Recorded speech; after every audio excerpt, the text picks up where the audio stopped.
cellphone. Kaya kahit bata o matanda, pinipilit na matuto ng mga high-tech na kagamitan. Katulad ng cellphone. Kung maniwala kayo o hindi, pwede nang mag-send ng text messages ang ating mga visually impaired na kababayan. Pinuntahan ng ating kasamang si Alvin Genera ang grupo ng mga ECT graduates ng De La Salle University na nag-invento ng Braille system sa cellphone. Alamin natin ang tungkol sa Text for the Blind.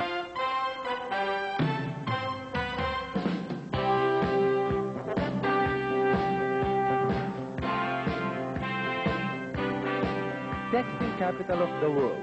Yan ang turing sa atin ngayon. Milyong-milyong cellphone subscriber na ang nagpapadala at nakakatanggap ng mga SMS messages kada araw. Kaya naman di katakatakang halos karamihan sa mga Pinoy may cellphone. Pero kung merong mga sektor sa lipunan na di masyadong dama ang benepisyong dulot ng pag-text gamit ang cellphone, ito na yata ang mga kapatid nating may kapansanan sa paningin.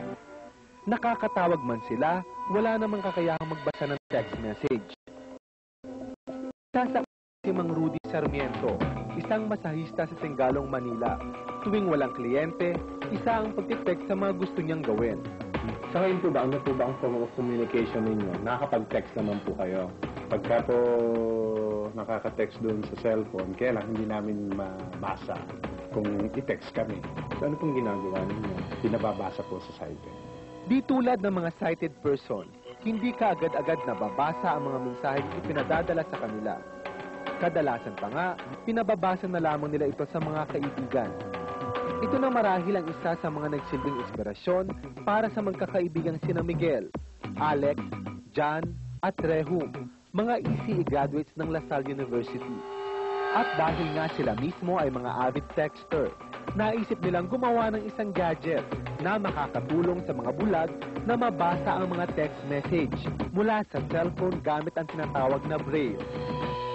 Ito ang nagsilbi nilang thesis nung college sa La Salle University na pinagtuunan nila ng lakas at panahon sa loob ng higit 2 taon. One time, nagpapamassage ako sa bulag.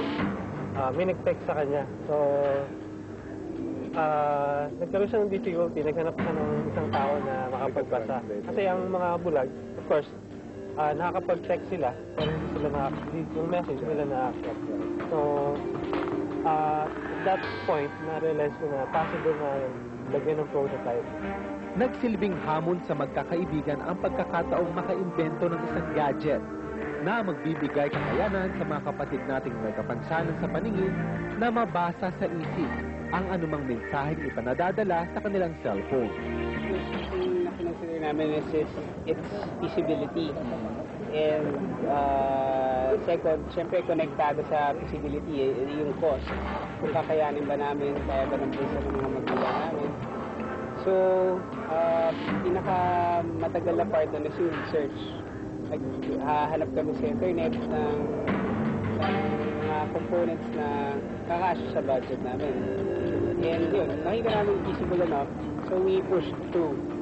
Nung umattend kami nung exhibit or yung National Inventors Week contest, so marami kaming nakitang mga iba't ibang inventors, mga invention. So, naniniwala ako na may mga potential tayong mga Pilipino na maka-invent mga bagay-bagay na makakatulong sa mga simpleng problema natin. Iisip namin na itong thesis ito could be a good start para makasimula ng isang new idea na bihira lang gumagawa nyo. Siguro maraming ibang tao na nakaisip o nakagawa. Pero wala nagpupush through sa kanila. Ipinasubok nila ito sa mga masahistang bulag sa Singalong, Manila. Walang mapagsidlan ng katuwaan ang magkakaibigan sa positibong epektong naidulot ng munti nilang imbensyon.